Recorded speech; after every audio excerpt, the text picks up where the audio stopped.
നമസ്കാരം. 91 ന്യൂസിലേക്ക് സ്വാഗതം. രാഷ്ട്രീയം കളിച്ചും മതം നോക്കിയും കേരളം ആരോഗ്യരംഗത്ത് എത്ര അകലെയാണ് എന്നതാണ് ഇന്നത്തെ വിഷയം. ആമയും മുയലും കഥയിലെ മുയൽ ഉറങ്ങിയതുപോലെ ഇന്നും കേരളം ഉറങ്ങുകയാണ്, പ്രത്യേകിച്ച് എയിംസ് എന്ന വിഷയത്തിൽ. 2014 കേന്ദ്ര ഗവൺമെന്റ് എല്ലാ സംസ്ഥാനങ്ങളിലും എയിംസ് എന്ന് പ്രഖ്യാപിച്ചതിന് ശേഷം ഇതുവരെ 24 സംസ്ഥാനങ്ങളിലും അത് പ്രാവർത്തിക മണ്ഡലത്തിലെത്തി.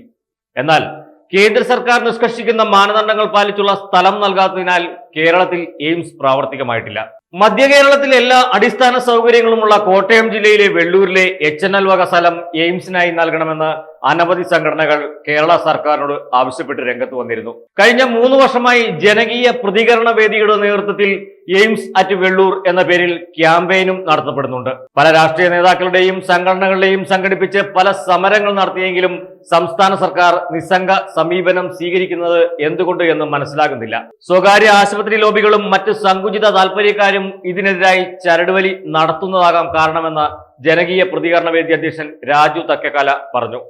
അനുയോജ്യമായ സ്ഥലം, കേന്ദ്ര സർക്കാർ നിഷ്കർഷിക്കുന്ന മാനദണ്ഡങ്ങൾ പാലിക്കുന്ന ഒരു സ്ഥലം നിർദ്ദേശിക്കുക എന്നുള്ള ഉത്തരവാദിത്വം മാത്രമേ സംസ്ഥാന സർക്കാരിനുള്ളൂ. അതുപോലും ചെയ്യാൻ പറ്റാതെ എന്തുകൊണ്ട് കേരള സർക്കാർ നിസ്സംഗത പാലിക്കുന്നു എന്നുള്ളത് സംശയദൃഷ്ടിയോട് മാത്രമേ നമുക്ക് നോക്കാൻ കഴിയുള്ളൂ. പ്രമുഖ രാഷ്ട്രീയ പാർട്ടികളിലെ നേതാക്കളുടെ എല്ലാം അടുത്തുപോയി നിവേദനങ്ങളും സമർപ്പിക്കുകയും അവരോട് ഇതിൽ ഇടപെടാൻ ആവശ്യപ്പെട്ടുകൊണ്ട് രംഗത്ത് വരികയും ചെയ്തു. ഇതൊക്കെയായിട്ടും സംസ്ഥാന സർക്കാർ അതിനു നേരെ അലംഭാവം കാണിക്കുന്നു എന്നുള്ളത് സംശയദൃഷ്ടിയോടെയാണ് ഞങ്ങൾ നോക്കിക്കാണുന്നത്. സ്വകാര്യ ആശുപത്രി ലോബികളും മറ്റ് സ്വാർത്ഥ സങ്കുചിത രാഷ്ട്രീയ വ്യവസായ താല്പര്യങ്ങളുമാണ് ഇതിന് പിന്നിൽ പ്രവർത്തിക്കുന്നത് എന്നത് നാം വളരെ ദുഃഖത്തോടു കൂടി കാണുന്നു. 1500 ഏക്കറോളമുള്ള വെള്ളൂർ ന്യൂസ് പ്രിന്റ് ഫാക്ടറി കൂട്ടിത്താഴിട്ടപ്പോൾ അവിടെ എയിംസ് വരുവാൻ തദ്ദേശവാസികളും കേരളവും ശബ്ദമുയർത്തിയിരുന്നു.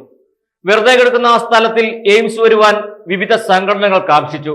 ഇവിടെ ഈ പ്രദേശത്തെ സംബന്ധിച്ചുള്ള ഏറ്റവും പ്രത്യേകത, ഒരു വ്യക്തിയെ പോലും കുടിയൊഴിപ്പിക്കേണ്ടതില്ല. അങ്ങനെ ഒരു ബുദ്ധിമുട്ട് നമുക്കുണ്ടാകുന്നില്ല. മറ്റൊന്ന്, 1 രൂപ പോലും നിലവിൽ സർക്കാർ ഇതിനു വേണ്ടി മുടക്കേണ്ടതില്ല. അപ്പോൾ ഈ 2 വലിയ അനുകൂല ഘടകങ്ങൾ സർക്കാരിനെ സംബന്ധിച്ച് ഏറ്റവും നല്ല കാര്യങ്ങളാണ്. അതുപോലെ തന്നെ അടിസ്ഥാന സൗകര്യത്തിൻ്റെ കാര്യത്തിൽ റെയിൽവേ, ഈ പ്രദേശത്ത് തന്നെ റെയിൽവേ ഇതിനകത്തൂടെ കടന്നു പോവുകയാണ്. ജലഗതാഗതത്തിനോ ജലത്തിൻ്റെ ലഭ്യതയ്ക്കോ യാതൊരു കുറവുമില്ല. മൂവാറ്റുപുഴയാറ് സുലഭമായി ജലം ആയി അതിലേക്കൂടെ ഒഴുകിക്കൊണ്ടിരിക്കുകയാണ്. വ്യോമഗതാഗതത്തിന് കേവലം 10-35 കിലോമീറ്റർ പോയി കഴിയുമ്പോൾ നെടുമ്പാശ്ശേരിയിൽ അതിനുള്ള സൗകര്യമുണ്ട്. അപ്പോൾ ജല, കര, വ്യോമഗതാഗതം വളരെ എളുപ്പമാണ്. എല്ലാവർക്കും എത്തിച്ചേരാനുള്ള സൗകര്യമുണ്ട്. കേരളത്തിൻ്റെ ഏതാണ്ട് മധ്യഭാഗത്ത് വരുന്ന സ്ഥലം. ആ രീതിയിലെല്ലാം ചിന്തിച്ചാൽ ഏറ്റവും യുക്തമായിട്ടുള്ള സ്ഥലം വെള്ളൂർ ഹിന്ദുസ്ഥാൻ പേപ്പർ കോർപ്പറേഷൻ്റെ ആ പ്രദേശം തന്നെയാണ്. പക്ഷേ ഇന്ന് മതരാഷ്ട്രീയ പോരിൽ അത് അന്യം നിന്നിരിക്കുകയാണ്. സമീപ ഭാവിയിലെങ്കിലും അത് യാഥാർത്ഥ്യമാക്കുവാൻ മലയാളി ശ്രമിക്കണം. കോട്ടയം, എറണാകുളം ജില്ലയിലെ ക്രിസ്ത്യൻ മാനേജ്മെന്റ് ഹോസ്പിറ്റലുകളാണ് എയിംസ് വരാതിരിക്കാൻ ശ്രമിക്കുന്നതെന്നാണ് വിശ്വസനീയമായ കേന്ദ്രങ്ങളിൽ നിന്നും തെളിവുകൾ സഹിതം കിട്ടിയിരിക്കുന്ന അറിവ്. ഇതിന് പ്രധാന തെളിവാണ് അവരുടെ അനുബന്ധ സ്ഥാപനങ്ങൾ ഇപ്പോൾ ഈ മേഖലയിൽ സ്ഥാപിക്കുന്നതെന്നും ജനങ്ങൾ പറയുന്നു.